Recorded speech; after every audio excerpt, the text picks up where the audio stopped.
Good morning, comrades. You're listening to WHIVLP New Orleans 102.3. This is your weekly Good Morning Comrade. More information about our show, goodmorningcomrade.com, WHIVFM.org, and you can listen live anywhere in the world, WHIVFM.org/listen. We have, it's funny. We have our guest last week was also named Alex. Oh, yeah?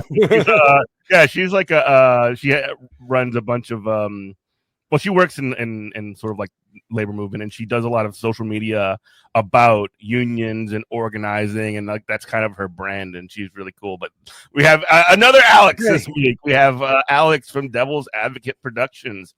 What is up, my dude? How you been? Hey, what's going on? I am happy to be here. Just part of this space, and we met, and now I'm on the show. All things pop culture and politics. Yeah, so we met through this space, and I think you actually joined us on this space one time too, like right after the Superman movie came out. And we talked. We actually before the show we were talking a little bit about comics, and on that episode we also talked about comics. I was just like talking about how much I loved All-Star Superman and stuff like that because Superman had come out, and there was all of the like woke Superman is. When did Superman go woke? BS. He's always been woke. He's literally an immigrant from another planet that his parents created by two Jewish men from Brooklyn who were upset about rising attitudes in the world at the time in 1938. Yeah. Pretty significant. Yeah, it really does parallel what we're dealing with right now. I mean, pretty much based on the tale of Moses from the Bible. I mean, it's like very, very much like, I don't know. It's so silly when this stuff pops up. Yeah. When were comics? When was culture? When was art ever political, man? What's going on? It's funny too, because comics, first of all, as a medium, have only been around for a little under 100 years. Yeah. Yet have been so influential. Like they were propaganda in those early days to get people to buy war bonds and whatever, and be like, hey, they're talking about Ubermenches in Germany. How about we have our own? And he's on our side, and screw you guys.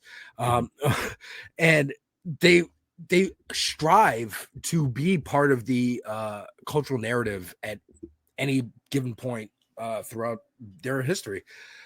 They've gone for Seduction of the Innocent was a book used in the McCarthyist trials as an example of like how polluted our culture is, and the first Make America Great Again movement.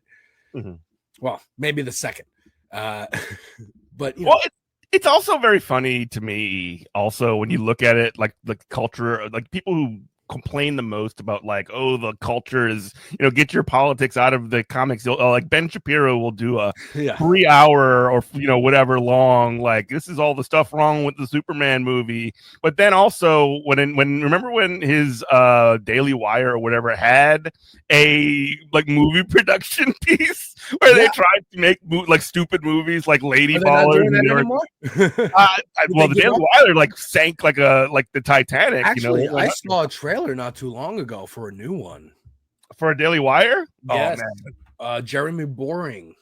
Oh, he's still going. I will say this: I did watch Lady Ballers, and it was very, very painful. I did it just to like. I got to see what's going on. Yes, you can see all the clips, and you can see all this crap. It was movie. Pain.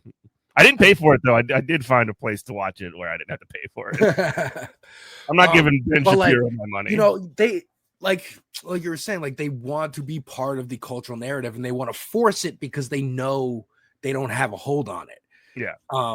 And like I was saying, comic books, like in The Seduction of the Innocent was a book written against not just comics, but like attitudes about women and race at the time that they didn't want out, and sexuality. And then, comic book companies, they are companies trying to make a buck. So they will provoke at Denny O'Neil and Neil Adams in the 70s writing Green Lantern and Green Arrow. And the issue where Green Arrow's sidekick Speedy is addicted to heroin. And they didn't, the company said, we don't want to publish this. And they pushed back and they got into, you know, the Comics Code Authority was something that came out of the, like, you know, crackdown on media. And they said, we're not gonna, and that was really just a panel of, you know, influential people. I'm watching Succession. I'm literally on the last episode. So like I've got this in my head, but it's not a real like agency. Neither is like the MPAA who rates movies. They're also not really an agency. They're just a bunch of old fogies who look at something and decide if the public should be able to see it or not.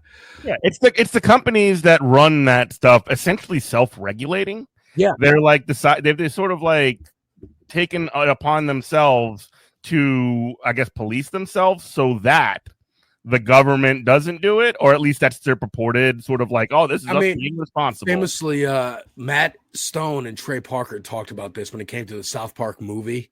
When they were making that, they would take a scene to the MPAA and they would say no, and then they'd take the same scene back and not really change it that much just to see, and they'd be like, oh, it's okay now. And you know, they're like, there's no rhyme or reason to this. But like that comic book about Green Arrow's sidekick on heroin came out with no Comics Code approval, and they thought it would like drop in sales because no parents would buy it. But it was one of the most bought comics because it didn't have a label on it, because it was like unsafe and edgy, because kids go into the comic book stores, or, you know, back then the newsstands, wherever, were like, ooh, this one doesn't have a safety approval thing. Like when you were going to CD shops and Virgin Records and you'd see the parental advisory, you're like, well, that's got to have some cool stuff on it. Dude, when I worked at GameStop, like early 2000s, everybody wanted the M-rated games. All of the kids wanted the M-rated games. It doesn't even matter what it is. It doesn't have to look great on the cover even. It's just like, ooh, that's M. There's something in there that they don't want me to see. Like Grand Theft Auto San Andreas, right? That game was already great, obviously. But when you have the rumors swirling around about the hot coffee mod where you can, you know, do the sex with the, you know, the female character or whatever, it's just like, oh, you know that them kids want that game. I mean, that was the first GTA game I was able to get and convince my parents I could own, because I was like, you know, I had to basically give like a floor speech on the Senate and be like, look, I've played the other games. You haven't stopped that from happening. I know curse words because I'm already watching South Park. I know this violence isn't real. Like, I'm using my own money. I'm just basically arguing for them not to throw it out when I get it. And really, like, I remember very distinctly in my mind, because my parents did not like Mortal Kombat, for example. But like Midway was genius all the way up until Mortal Kombat 3, I guess. Mortal Kombat 4 was terrible. But like they leaned into the violence marketing of it all. And that like, oh, you're gonna slap a rating on their game? Okay, Tipper Gore, we win. Yeah. You really just made our stuff the coolest stuff ever because it's like forbidden. It's outside the norm. That's why like all of and that like the 90s was the perfect time for that. The 90s was like the perfect, like, we're extreme. I mean, it never really ended. It's just sort of like morphed and changed into different ways. And now the extreme is like Hitler. That's kind of the flip side of that. The problem where, you know, you have to pump the brakes and be like, no. You have to make sure that this is edgy, ironically, not like sincere. We're about this life. And I think that's where it kind of flipped. And, you know, the conservatives rode that wave. They did. They noticed it. Ben Shapiro, Breitbart, like those outlets knew that this like bubbling, we can harness this and turn this into votes and turn this into energy and just like whatever. Literally, Trump's entire career is that. Entire career is just trolling and memes. And I think again, they thought they had a lock on the culture finally, and they got comfortable. But culture is constantly moving and constantly fluid. And we're back in like the 60s where it's just cool to be like care about stuff. And it's slipping away. They had it for a minute, or they thought they did. But really, it's not Charlie Kirk. It's Asmongold. You know, that's which is incoherent politically. Yeah, like, exactly. You can't button that up. And also, like, they're like what the what the Republicans and the right are able to do very well, and this has got like less to do with the culture war, because like the Democrats are always doing all the woke, weird, the morally, whatever, but they also do all the hall monitor stuff. Yeah. And politically, as we just saw in terms of like things with the shutdown, they're extremely good at slamming the door on anything, like on making it seem that anything good could ever actually happen.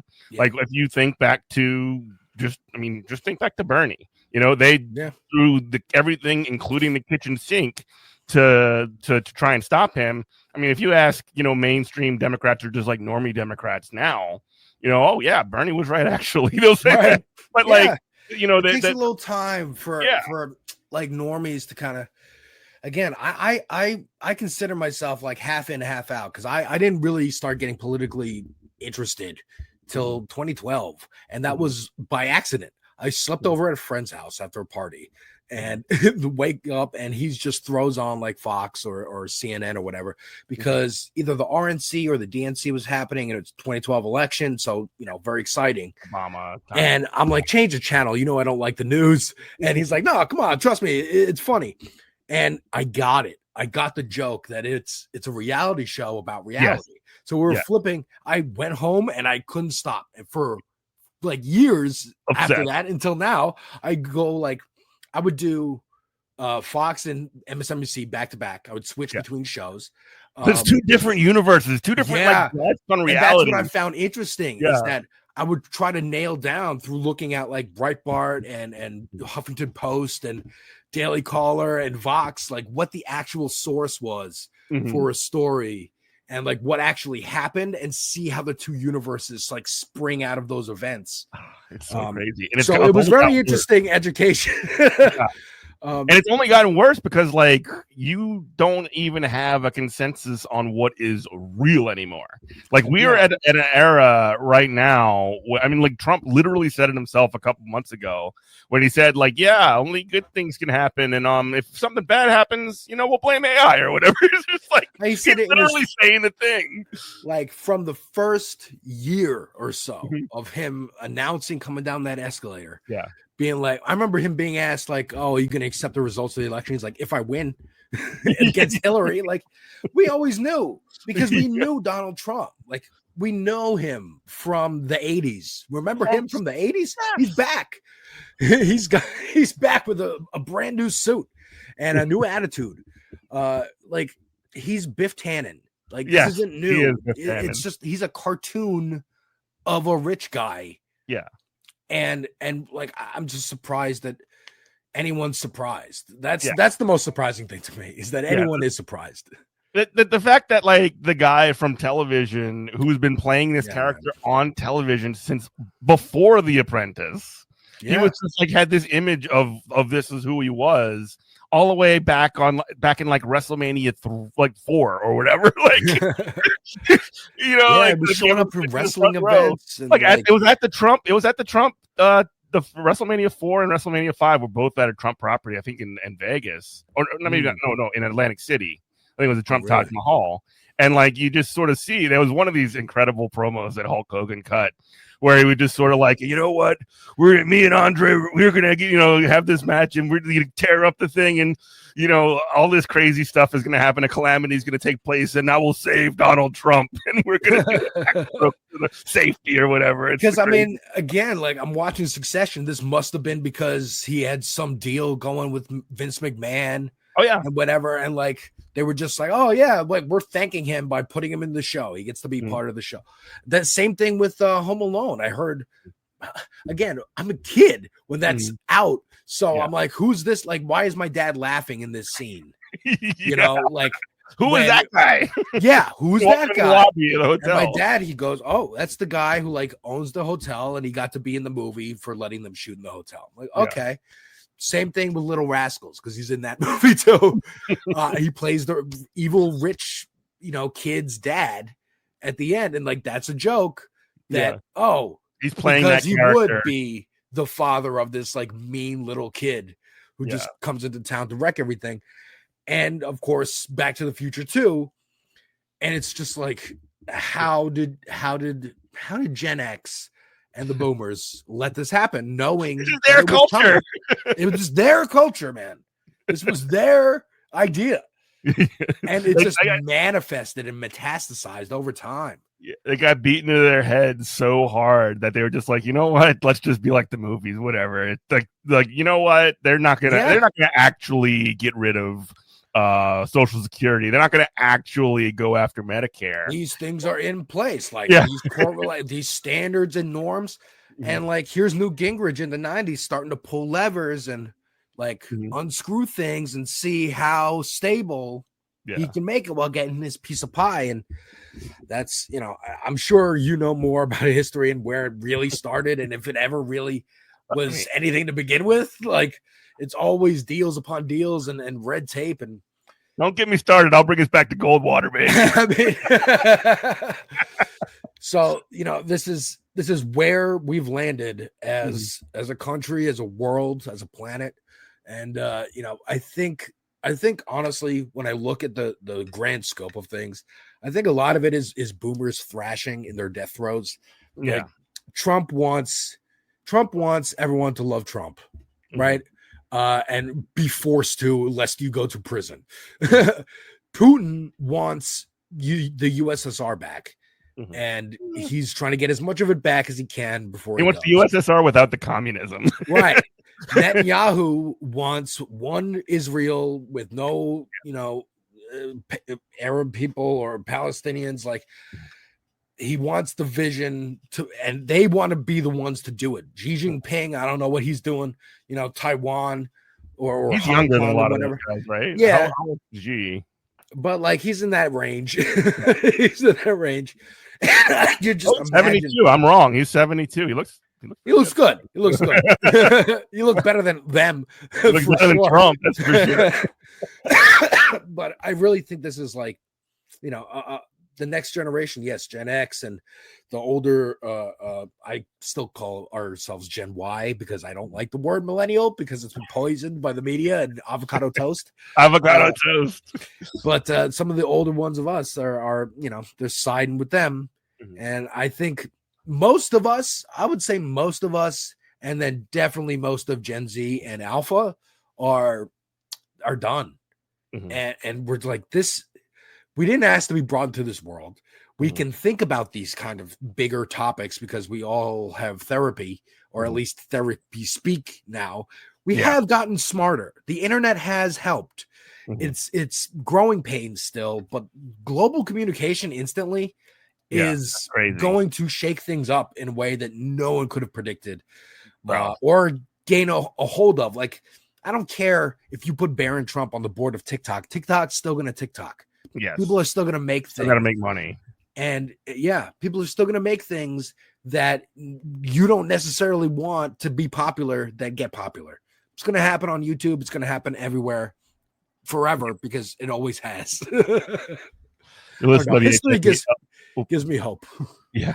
You listen to WHIV LP New Orleans 102.3. This is Good Morning Comrade, goodmorningcomrade.com, WHIVFM.org/listen. We are talking with Alex from Devil's Advocate Productions. You know, you mentioned something that's really interesting, the idea that, like, you know, we have this instant global communication that immediately, like, I'm old enough to remember the time before we even had internet in our home. You know, I remember when we had a computer, the very first computer I remember having was MS-DOS, you know, command line. So like, it was like one of those sorts of things when we got sort of like these GUI, you know, Windows or whatever, which I don't even use Windows anymore most of the time. But like, when you use Windows, like, that was like, wow, you can click the thing. You don't have to know what to type in. I came in with having that, like, starting out with that, like, being able to click around. But I've seen, you know, been to people's houses where you had to just command, like Apple computers were the second tier. You need the floppy. You need to put Apple had not dominated the Fortune game or whatever it is. But I think, you know, and it wasn't instant. Like, I mean, it almost was like America Online. You had the chat rooms, but you had no idea who you were talking to. Yeah. And still, you know, there's still avenues like that now. Well, and also like I don't know, you had to use your phone line Back then, kids have no idea. Like, oh, you got to get off the internet because dad's expecting a call or whatever. Yes. And then it even took that, the noises, the noises that will always stick with you, the dial-up stuff, and then the you've got mail and all that, all that stuff. Like it is literally, and again, I sound like an old guy now. Sure. Kids just don't understand what it was like back in the day, man. But it felt good to have when you download your porn, it's got to buffer for 5 minutes before you can even make a girl. For a picture. For a picture. I remember seeing Kenny's face from South Park before the movie came out on a South Park website. And I was like, oh, I got this inside information that nobody else has. Because I was at my dad's office where they had internet. Like, we didn't even have it really at the house yet. It was a time, and now with MySpace and Facebook and just these, like, everyone has a social brand, media platforms, which again, I hate the term. Nobody let us agree on these terms. No, like, social media sounds bad. Influencer sounds bad. Sounds bad. I don't want to be influenced. You're going to tell me that this person is going to influence the decisions I make? Yeah. Commercials, at least, it's a little bit, I don't know. Commercial, actually, if you break down the word, does not sound good either. Yeah. Advertisement. There you go. Advertisement. A little softer. Yeah. But I think now more Don Draper coded. Yeah. There's always avenues where, like we're talking about with comic books, they want attention. They're trying to make money. And so they a couple years ago, there's more than one Robin for Batman, by the way, folks. And one of them, they decided, you know what? He's bisexual. And maybe that'll get Drake, right? Yeah, Tim Drake. And maybe that'll get more readership and, like, hey, we're kind of, being more inclusive and whatever. And then a couple years later, they did the same thing with Superman's son, Jonathan Kent. They said, how about he's bisexual too? And then that one got picked up. Because it was like, oh, Superman's gay? What's going on? Superman. Because he's, he's Superboy, really, but come on. He's really Superboy, but he's aged up because of a writer and, storylines happening. Comic stuff that you don't know if you don't read. So immediately when I saw the headlines of, like, Superman is bisexual, I was like, oh, they're going to take this and run with it, because nobody cares about Robin, especially not Tim Drake, even though I love Tim Drake, but nobody cares about him. Great character. Damian kind of ruined that thing. He's no Gary Kelly, Right. But then with Jonathan Kent being Superman and being aged up, they could say Superman is bisexual now. And then right wing gets crazy and eats it up, and then it's a frenzy, and then it's all in the Twitter mix, the social media mix. Which mission accomplished? Something happened. Yeah, mission accomplished. Now you're getting people interested. Just like in the 90s when they killed Superman. Yeah. Because Lois and Clark was doing well on television.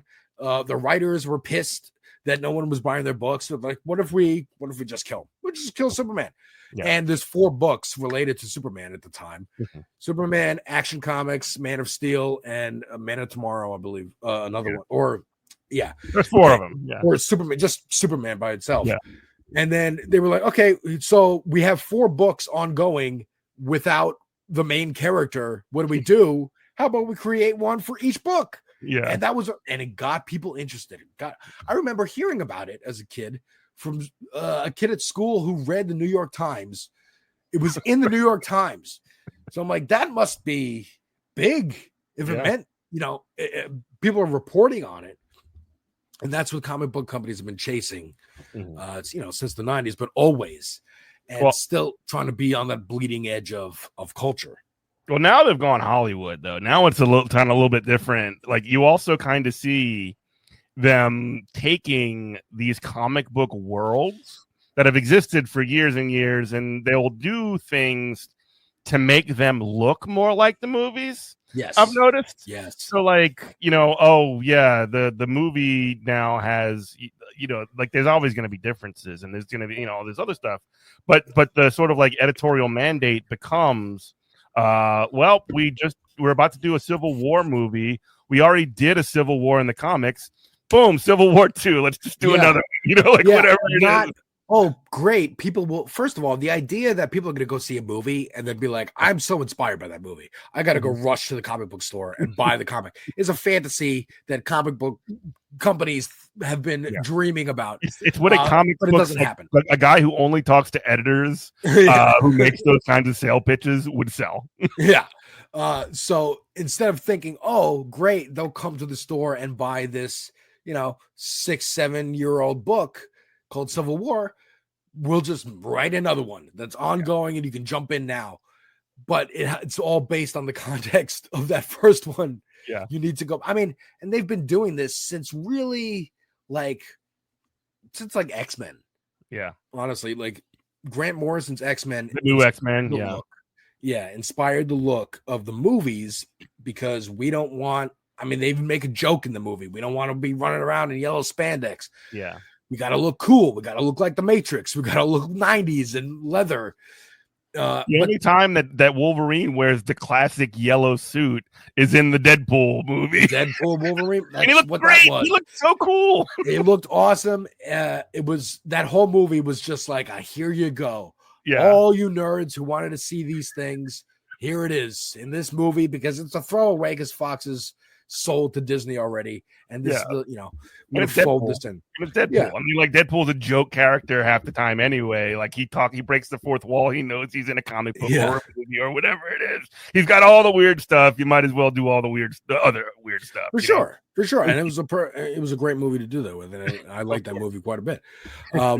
I think, the Ouroboros of this, the snake eating its own tail is like a perfect example is Nick Fury. Nick Fury is a character, long-standing Marvel character, white guy who was in like Vietnam or something, or like World War II, actually, I think. Yeah.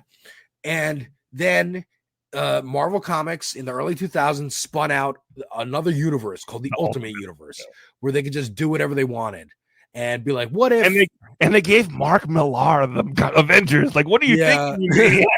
And then so they created new Spider-Man, new X-Men, new Nick Fury, and he was black. He was based on Samuel L. Jackson, the artist. And then when they started making the Marvel Cinematic Universe, they based it off the Ultimate Universe, the Ultimate line of comics, because it's just cleaner, it's newer, it's kind of one vision, like Brian Michael Bendis, I believe, or Millar wrote the Avengers. Bendis wrote Spider-Man. But Spider-Man was the thing that started it because Spider-Man's the flagship character.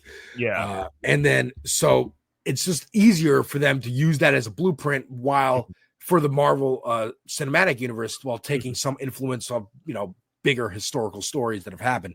Well, plus you also get to have Samuel L. Jackson in your movie. And then they literally just cast the guy that the artist based the character on in the movies. But in the mainline Marvel universe, Nick Fury is still the old white guy. So what do we do with that? We do some convoluted story of how he actually had a kid who with a black woman, and he's black and he looks like that Nick Fury, and then the old Nick Fury goes away and does something else, and he killed the Watcher and then I like that book, but I didn't know that's what it was for, and it's really hilarious that that's what it was for. Can I just say, I mentioned the Watcher. I cannot believe they made a Fantastic Four movie with Galactus in it and didn't have the Watcher in it. Why would you do that? Like they pulled back that movie. I have a review for it on my YouTube channel. It didn't go, especially come right after Superman, where Superman has Mr. Terrific. Green it went Lantern, for all the crazy stuff. Balls to the wall. Like, we are going to. I'm James Gunn. I'm here to take over the universe, literally. And I like picking unknown characters to most people because I can define them for a generation.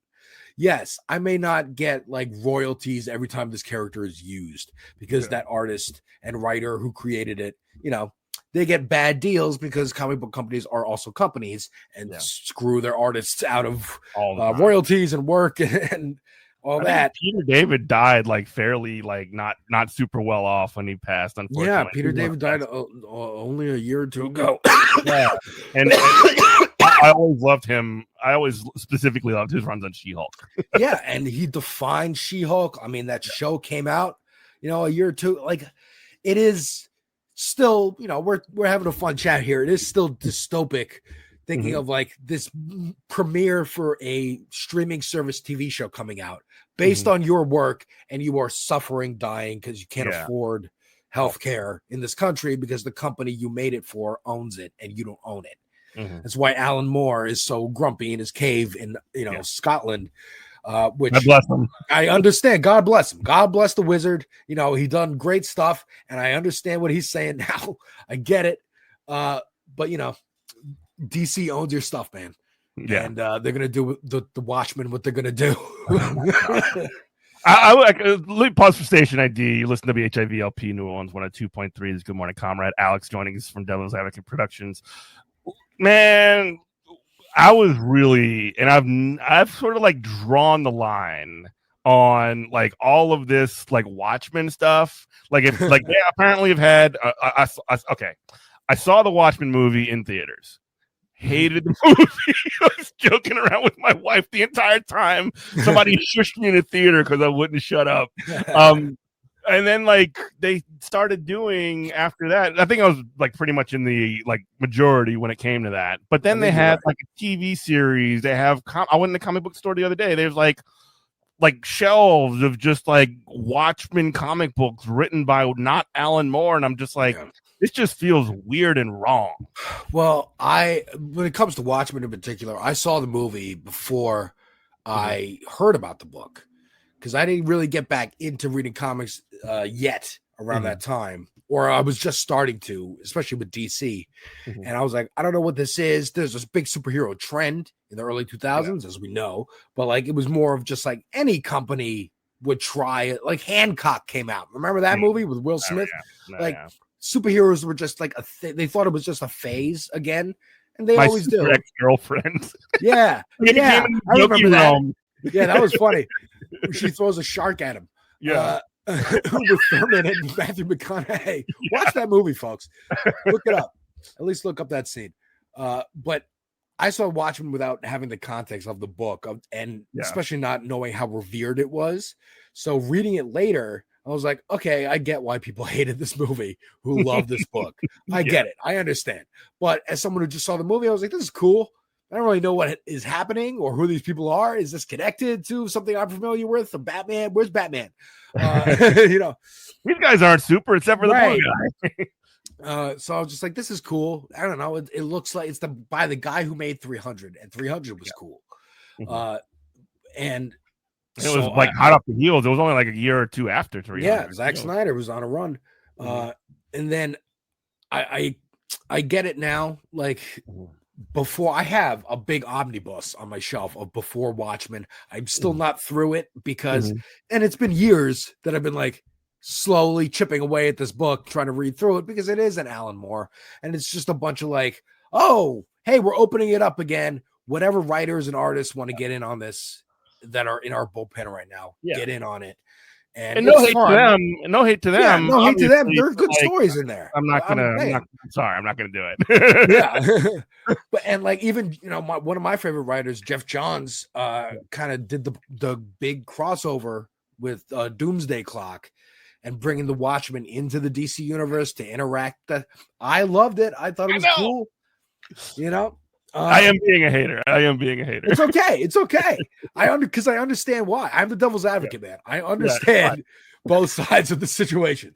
But like it, it's going to do what it's going to do. And I would rather have, there are people there who care, like of course they're under direction from editors and studio people, hey, we need Watchmen stuff again. Because we're going to make another movie, or I know there's like a cartoon series out.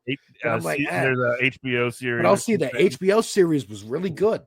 That was a continuation of the comic book, ignoring the movie. And it was really cool. Again, fanficky. I think they were going to approach to do another season. And he was like, I don't really have anything more to say with this. I kind of just wanted to do this and that's it. So, there are people with integrity who know, I'm sure James Gunn isn't in Supergirl going to have No roll show up. Yeah.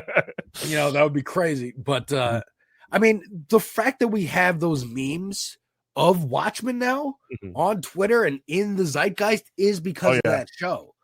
The reason I know about the Oklahoma bombing, the Tulsa bombing, is because of that show. I saw that first episode and I'm like, I know you're doing like historical fiction here, but like, is this a real event? And I looked it up and yes, it is. And I learned something because of a TV show. And that's kind of my whole thing. I'm just like, I'm like Alan Moore in The Simpsons when Milhouse comes up. It's like, will you sign my Watchmen Babies comic or whatever? Or no, my Watchmen Babies DVD. I'm sorry. In V for Vacation. That was a great bit. Yeah. But like, I mean, that is what we're talking about. Is like I said, I've been watching Succession, and it's interesting in Succession how they don't really focus on the actual content that they're producing at all, or very little. Does that actually affect the plot of the executive positioning and backstabbing and all that drama? It's just about money.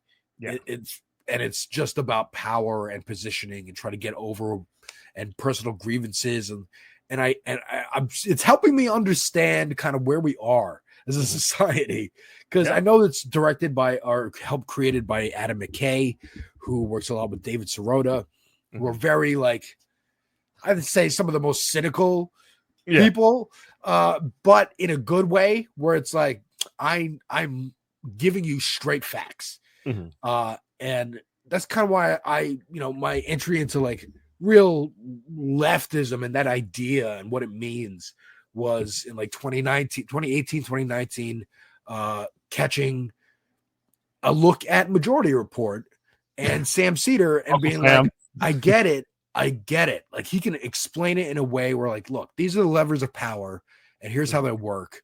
And this is what we can do in this moment. This is what we can't. Like, and I appreciate that practicality. And it was through like, I was watching Joe Rogan, not because I like Joe Rogan, but because he would have on comedians who I did like. He would have on scientists and interesting people who I'm like, well, I know Joe Rogan's going to ask the dumb question that I would ask Neil deGrasse Tyson. So I'll watch this and hear Neil deGrasse Tyson have fun and, not be so buttoned up. That was the fun of Rogan. Yeah. It's very easy to self-insert yourself into. Yeah. So then it was something about him having on like Dave Rubin or no. He had some guest on. They brought up Dave Rubin and they said, they brought up Sam Cedar and they said, oh, I don't want to have him on because he kind of bullied Dave Rubin. And he seems like a bully or something. And I'm like, who's this Sam Cedar guy? So let me check this out. And then, and that's my, thirst for information and what's the drama here and the same thing that got me hooked on the news, watching Fox and MSNBC back to back, and how they would be like rappers dissing each other.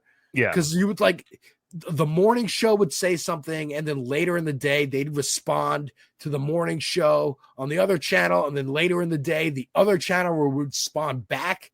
And it was this whole, I'm like, oh, it's echo chamber stuff. Like, really? Echo chamber. You guys are across the street in Manhattan. Like, this is just you talking to each other through our national television.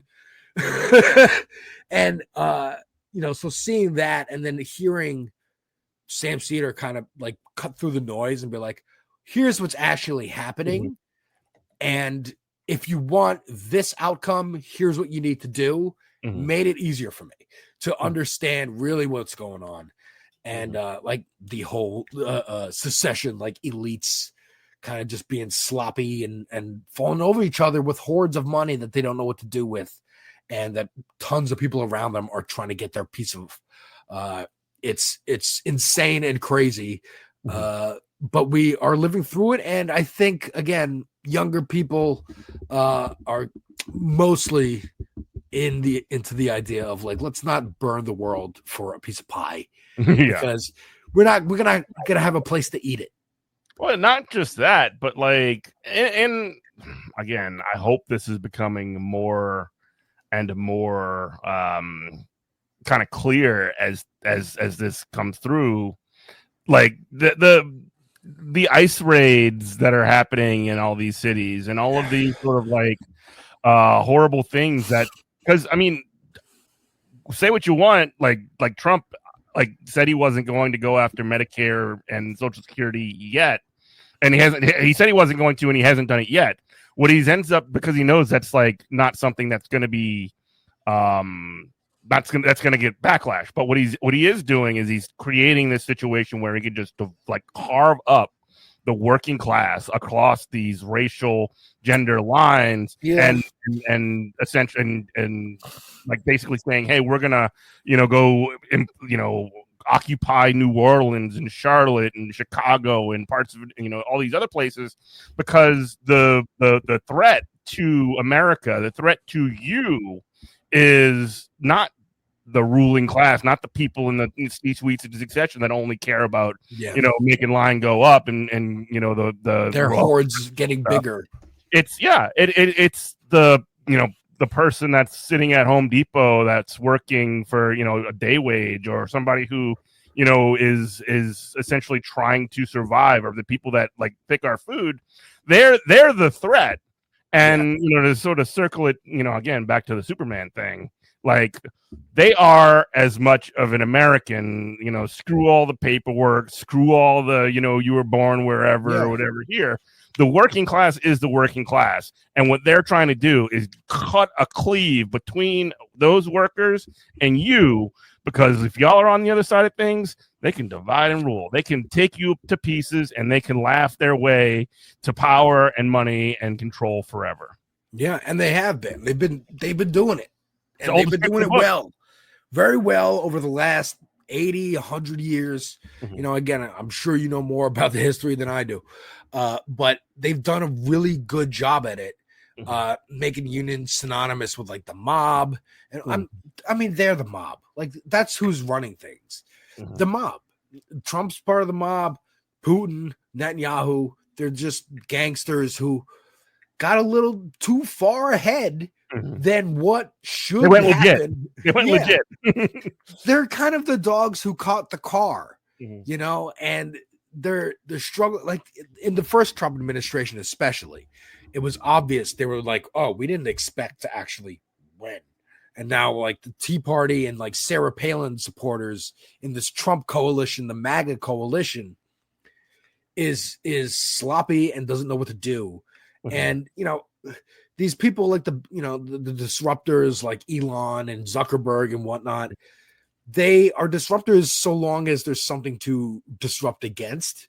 If they break the framework, it's open season. Like it's all over the place. They're not going to be able to hold this. Like we were saying earlier, they cannot convince people that their eyes aren't seeing what they're seeing. Yeah.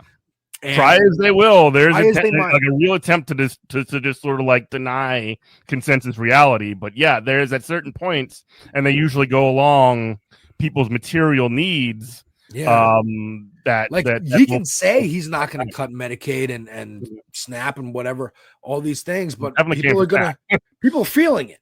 It's happening, and people are feeling it in their real lives. And it's just not tenable anymore. Like they cannot. They're just lying too blatantly against what people are saying, and lazily. Like they don't care. It's so like, oh, I'm bothered that you're even asking this question.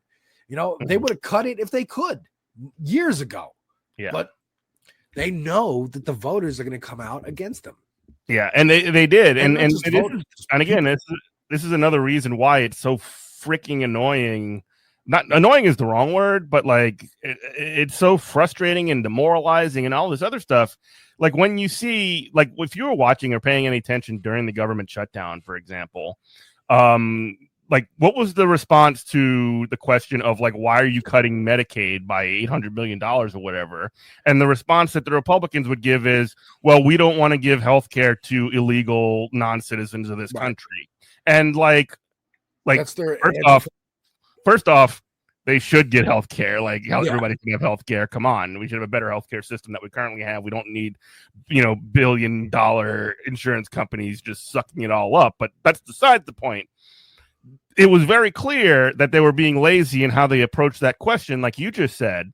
But also, like the Democrats, as horrible and terrible and feckless and, how big of a loser they were. And they approached the thing with no plan. And we all knew that they were going to crumble no matter what. 1 week before, or 1 week after, rather, they have some of their biggest state and local gains in elections nationwide. And you have, essentially, Zoran in New York. You have, I'm not quite as excited about Abigail Spanberger here in Virginia. But also we had a socialist mayor in Seattle was elected. Like all these kind of things that indicate that if it's not an embrace of the Democrats themselves or an alternative to what's going on right now, it's certainly rejection of what's going on, the status quo, and a rejection of the Republican perspective in this shutdown in the middle of it. And the Democrats are like, okay, well, you know what we need to do right now is give up.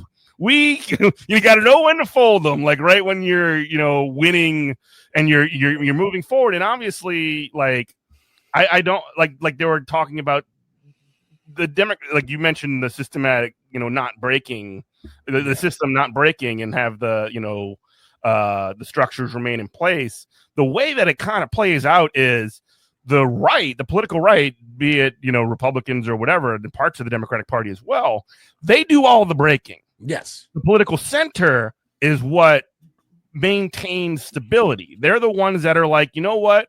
We need to make sure, like, we want to make sure that people get health care or whatever, unless they're going to like nuke the filibuster or something, unless they're going to actually change this system in a way that doesn't benefit all of us. That's a good way to put it, because you're right. The right, like I said, in the 90s, Newt Gingrich started pulling levers, unscrewing things, smashing everything. We saw what Elon did, 30 years later, just walked in and started pulling plugs out.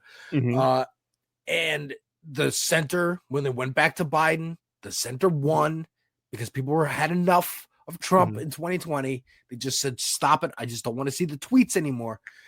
They voted for Biden, and we maintain whatever you just broke. So it's not fixing it. It's not even fixing it. It's not even putting it back. Yeah. God forbid making something good that people want. The left wants to fix it. They or want make to it better. Put it back together. Exactly. Not put it back together. Build a new foundation. Yeah. A new deal, if you will. A Green New Deal, if you will. And say, okay, we heard you, people. You're going to revolt. We're scared. Here's some concessions from the class holding all the money. And that's, I think, unacceptable. What's going to happen again. Because like with these wins that you're seeing and then the Democrats folding, I think a lot of people, I think I might be in my bubble, but I think a lot of people are starting to see the difference between Chuck Schumer and Jeffries and like Bernie and AOC. That oligarchy tour, I think they should keep going, keep doing it, keep making that distinction, keep getting on air, keep putting out messages that make it a clear, this candidate, they're both blue on the ticket, but you know which one has APAC tracker is a great resource to just be like, oh, let me look up this local race happening. Who do I vote for? Okay, this one is green, this one's red. Like, you got to make it simple for people and digestible. And I think that's happening now. And especially, again, the internet, social media, it's growing pains. Things can happen without the elite's control of it, but that's a good thing. That's a good thing for us. That's a good thing for organizing. And I think that's been happening over the last, decade. Yeah. And again, New York City, always the center of at least some kind of some of these discussions, especially over the last year when it comes to Zoran Mamdani and his huge victory and like what he was able to do. Obviously, he was lucky in the fact that he was running up against a very, very deeply discredited mayor, Eric Adams, to be, and then also, a literal sex pest in Andrew Cuomo, and he kind of like was able to run, not just being lucky in that his opposition was so sort of goofy and not to be taken seriously, not to underestimate the fact that like Cuomo was like from like political Titans, blue blood, essentially. And I think that's a great because like I was almost like aghast that Cuomo would even try again. Like you literally just had to resign because you were going to get impeached, and then you're like, I'm back. And you only do that. You only do that if you're a political blue blood. You only do that if you come from like royalty. And just like they don't stop, like Succession, they can't stop. It's just in them to keep being a predator, keep trying over and over again. And this time, the DSA and Working Families Party here were really smart about, okay, here's our slate of candidates. They're all going to cross endorse each other, so it doesn't matter who we get. It's just we need a spearhead, and we'll be the shaft if whoever gets picked is the head, and that's it. And it worked. And Modani also just happens to be like very charismatic and likable, and I don't know if it would have worked if it was Michael Blake or one of the other candidates, but Michael Blake is using his cachet now to, I think, run against not Jeffries. I think for Nadler's seat. He's because he's stepping away. Isn't Nadler retiring? Yeah, Nadler's, but so many people are running for that seat. I think Chelsea Clinton might be running for that seat. She'll be good, right? Another political blue blood. But I think people were really just like, oh my god, and Adams was weak because I mean he's a goofy, ridiculous guy anyway, but also just the capitulation to Trump. I think that Breakfast Club interview with Olayemi Olurin was not insignificant. Like it was pretty bad. It was really bad. Dog. Like, if you really knew who she was and what she was talking about, it was really bad. But if you didn't know and you were just casually listening to this, you're just like, oh, he seems afraid of her. Yeah. What's going on? And that just weakened his social capital. And he's just going to Turkey and Israel and whatever, trying to get money. Israel is the New York City, or Tel Aviv is the New York of Israel. Tel Aviv. Like he gave Diddy the key to the city. It was locked in, like that. That's what locked it in. That key locked it in that he was not going to get another term. Yeah. I do have to ask. I mean, like there has been a little bit of controversy. We talked about this a little bit before about this, Chi Osei, and I'm like, this is my sort of situation here. Yeah. I don't live in New York. I'm a member of DSA, but like y'all gonna do your thing, and I support you no matter what it is. But like, have you been paying attention to what's been going on with him? Yeah, essentially reaching out, or not even reaching out, like essentially. This became an issue as early as the night of the election where Chi Osei was like not allowed, or he left. I don't know if it was kicked out or he left Zoran's celebration when he won the mayor. But essentially he wants to run for Hakeem Jeffries' seat. And there is a little bit of a controversy. AOC has said that that she doesn't support it, or she doesn't think it's a very good idea at the very least. And even as of recording last night, there was a DSA working group meeting where folks like Zoran and Jabari Brisport, they all came out and they had something to say, and Zoran was against it. Yeah, I don't know if you have anything to sort of like enlighten us in that in the last 5 minutes of the show. I mean, like I became aware of him probably in the last days of Zoran's campaign. He was in one of the ads or something, or I don't know. He was on somewhere talking about the race and DSA. And I think a lot of people were hype when it looked like Zoran was really going to win. And they were like, okay, well, after, you're all excited. Oh, we could take on the world. You're feeling it. And maybe she wanted to announce at the celebration that he was going to run against, like, we're going to take them all on. Come on. I can do this all day like Captain America. Yeah. And I get it. I get the momentum and feeling like let's not stop. Let's just keep going. Especially here in New York, like we got this energy. Let's use like your whole mayoral campaign is good, or mayorality is going to be just we're going to replace everybody in New York, and it's not going to happen in 4 years, you know. Or you're not going to replace everybody, and I can see how making that a fight now, especially before he's even sworn in, is not a good idea. Let some Also, other people. you are a bit of like a resource fork from the perspective of: do you want to snap up more? Do you want to run more elections right now, or do you want to? Because not long after the election, and like before even the whole transition team was announced, Zoran announced essentially, or people associated with Zoran announced a group called Our Time, where they're gonna essentially be the shock troops on the ground, essentially to make sure that. Not that Zoran himself gets more political power or whatever, but the idea is to essentially implement the agenda that he ran on, which when it comes to American politics, very refreshing. I'm reminded of Obama from 2008 when he had his big apparatus that he had constructed, Obama for America, and essentially said, okay, guys, we won the election. Y'all can go home now. And like the opposite. Yeah, handed the email list. I didn't know at the time, because again, I didn't get into politics until 2012, but I know the lore that he handed over the email list to the DNC and just let that be, and was like, nah, we don't need to like keep organizing and like do all these state races. I'm in. We dog caught the car. Let's go home. That's right. The dog caught the car. Let's go home, and let me get my bag and get out. Like he has, because now he's just chilling. Shows up sometimes. Has a deal with Netflix. Like he's just hanging out, surfing, whatever. George W. Bush, he's painting. He's doing whatever.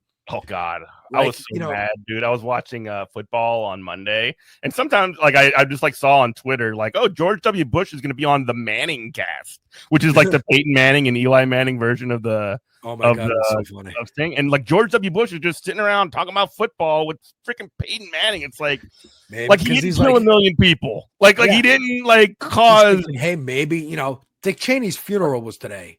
Yeah, we should say that R.I.P. in a certain way to Dick Cheney. Exactly. Radio safe. But George Bush spoke during that, and I'm thinking like, okay, I'm gonna come out for this.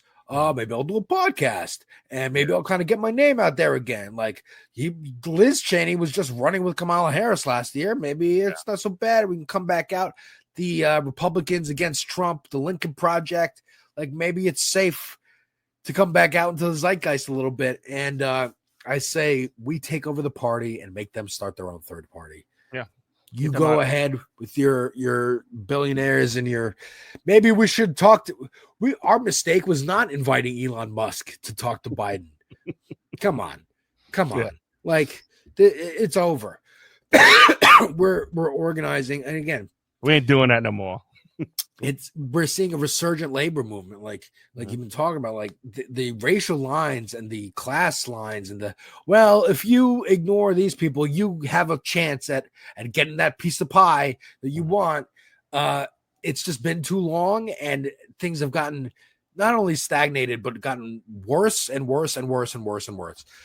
Like they say in Andor, if they choke you slowly enough, you forget that they're choking you. Yeah. But if you pressure a little too hard, we wake back up and we go, oh God, we got to fight back. And now we're, it's like the 20s and 30s and 40s again with organizing labor, but it's happening on these digital platforms that, again, they think they can control these digital streets, and you did not grow up with the Neopet. So no, you cannot.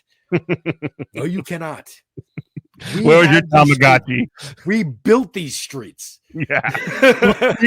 Our streets. It's our streets, our digital streets. Yeah. And I'm trying to do my part talking about like pop culture and that avenue of it, because I hate the way it has become a good avenue for the right to bring in people to their side by being like, don't you miss when movies didn't have women as main characters and blah blah blah blah blah. And it's like, no, but you can still be. You don't have to be mean and cruel to people to be cool. Actually, it's lame to be cruel. Yeah, And and like it can be done in ways that put forward points that are like anti what they're putting forward. yeah, Essentially, like that's the thing. But like I yeah, mean, it's it's a weird example of it, Mhm. but like like every time they attack Jimmy Kimmel and they're like, "You're a racist. You did blackface of Charles Barkley or whatever on the Man Show." Like God, the point of it was that it was ridiculous. It wasn't like again, not a good example because you still shouldn't have done that. But yeah, the joke wasn't like Steven Crowder would do. Let me put on this uniform, and the uniform is the joke. yeah, Like it would have been in like the 50s or yeah. 60s, but now like yeah, you Also he just likes doing that. he just likes doing he likes putting on costumes that guy. Yeah, He's a theater kid. These are failed theater people. Kid, yeah. All right, where can people find you, Alex? And where can people? I am all over the place. I am on YouTube and Twitch as Devil's Advocate Productions, and Bluesky and Twitter as Devil's Advocate C, the letter C, and that's it. Cool, Yeah, man. I love talking with you. You know, I hope we do more. Yeah, we'll have you back, on man. this space, and check out this space. You know, yeah, this space on YouTube. You can find Good Morning Comrade there on Tuesdays. I believe you're on after. No, you have Christina, and then you're on after her, right? I'm at 6. Yeah, and yeah. Thank you for listening to Good Morning Comrade. This is WHIV LP New Orleans. Tell the people bye. Bye, people. Bye, New Orleans. Hope to visit one day. Yeah. Oh, man. You got to. All right. Love you. Bye, everybody.